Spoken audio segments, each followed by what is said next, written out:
Hi guys, I'm Pronobus and I've been working on Foundry for probably close to a month now. Time to show off what all we have working and what all we're hoping to get working in the future. We'll see that here on Foundry we now have a bunch of character sheets. These are pre-made characters that have enough in there they should be ready to play, including attacks, all the information from their class, their background, their race, and a nice view of them. So those are stored over here in the compendium, and like I said, they are generated once I wrote the program to generate them, and we have them all 51 available from levels 1 through 20, allowing you to jump into gameplay at any level you want and not have to focus on the character creation, because unfortunately the character creation is still really clunky, but it's going the right direction. We've been working a lot on the optimization. So if I come down here to the 20 actors and find one of the barbarians, I'm starting off with barbarian because it's the main one that we've done class ability optimization on. So we see images with all of these different things. So let's say we actually wanted to play with this. We'd simply right click on one of them and click import, and now it's over on our actors section. Then to assign it to one of our characters, we'd click permissions, and all characters can do what? So Observer would let your party see each other as they're moving around, and normally turn that off, which means that if they're out of line of sight from the party, they don't know what the rest of the party is doing. And then you can set whichever character you want to be the owner to the owner, and you can also, if you want to have a streamer slot, set all of the characters to Observer on that, and then the streamer, which may or may not be a player, but whoever's logged into the streamer account would be able to see everything, so those watching the stream could see what's going on from the player's point of view. So that if there's something that you see as a game master but none of the players could see, they'd still not be able to see that on the stream. And I think that's a really cool feature they have here. And once that's all set up, we just drag them over onto the map, and you can see that they have their line of vision. We can see that I have added a bunch of lines into the middle of the trees to make it so you can actually hide behind trees. And one of the most recent features he has is if you hold control and start to move, you can plan out your path. And let's say I'm going to run around behind the trees. Now with 70 movement required, I wouldn't actually be able to do that, but it makes the point. And your rogues will now be able to tell whether or not they can actually see something, and whether or not that tree actually gives them enough cover to hide behind. And it's trying to aim for the trunks underneath it and the significant branches. They're smaller than the actual leaves of the trees we see up high.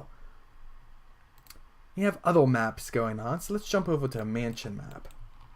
And this is going to show off some more of the cool things here. We see that this lady down there, she actually has a, she has a torch on her that's putting off light. And so we can see that the dark vision goes out to a certain distance, but he can see wherever there is that light. And that light can pass through windows and illuminate some of what's inside, so you can see some of what's going on in there as well. Which I think the ability to have one player carrying the torch and allow the rest of the party to see, and then your players can walk through, they can open doors, they can explore. When they encounter things, they can roll their attacks. Now we haven't been able to cross-link maps yet. So for them to go down the staircase into the basement, you'll need to have the other map loaded up. And there's the basement. Turn on the toggle navigation so we can now click into the basement. But we need to actually force the players to be able to see this. So if we come up to here, we highlight whoever's going into the basement. We hit Control X. No, Control C. That's right. You copy, you don't cut. And then we go down to the basement and we click Activate. Now they're all seeing the basement, but no one can actually see anything because there's no one here. So put the cursor over here, and he just came down into the basement to keep with his exploration. Oh no, the door's locked. I can't open it. Well, as the game master, I can right click on that to unlock it so they can then go through it. The player would not be able to unlock doors. So I'm coming over here because there is a hidden door, which I'll be able to see because I'm in the Game Master's viewpoint, but they would not be able to see. And it's through here. So this door down here, they wouldn't even be able to see that that exists. We could see over in the build that instead of it being this green for open, or if it was closed, it'd be blue. This one is purple instead.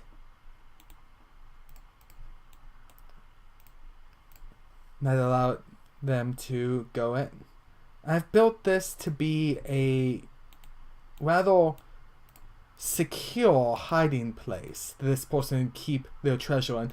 Although past days that required much security, they don't bother to lock all of the doors anymore. So you have a treasure room down here within another hidden door that leads us into a hiding place in case of invasions or other things, and a escape tunnel that would then hypothetically lead elsewhere, and that's up to you guys what you want to do with that, or if you even want to use it.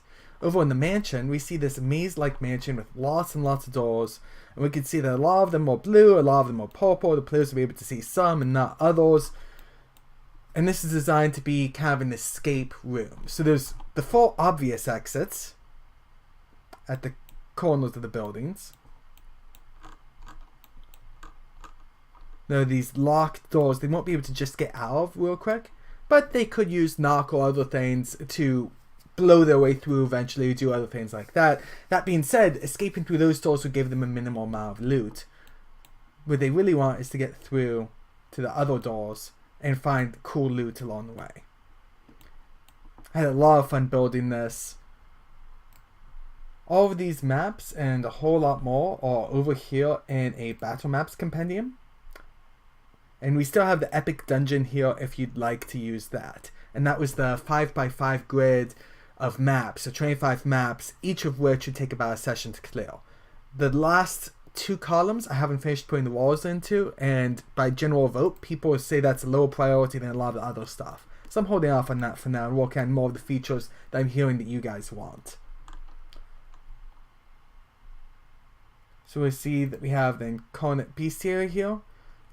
It's a little bit difficult to find what you want because it's not sorted by CR or anything else like that. One of my friends, Felix, built a spell browser that allows you to sort your spells by all sorts of things, like what school they are, or what level, or class that uses them. I think this is really cool. I think it'd be really, really cool if we built the same type of features into the bestiary and also into the items. And so that's one of my mid-range goals. I'll probably get to that in another month and a half when I'm done with a lot of the optimization scripts.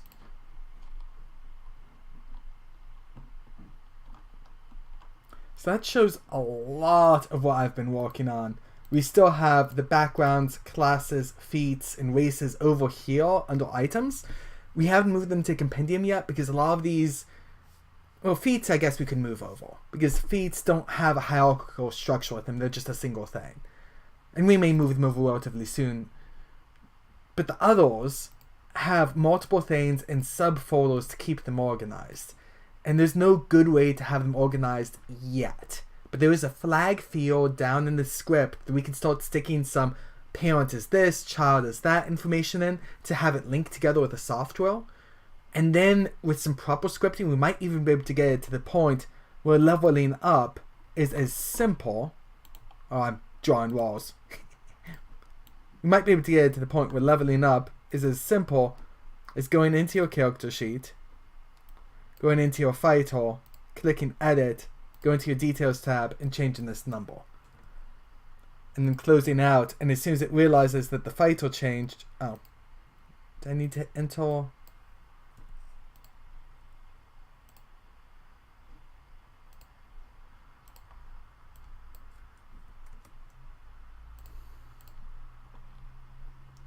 There we go.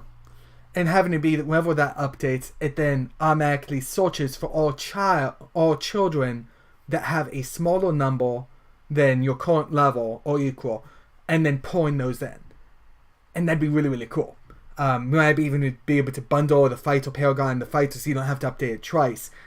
There's some really cool stuff, and as I learn more JavaScript, I'll be able to start adding this stuff in. But right now it's just a bunch of pipe dreams. I'm focusing more on making it so that when you click in and you look at your feeds, these things actually do things other than just dropping the description in there. The description is great, and for things like the fighting style, there's not much I can do besides adding the cool picture.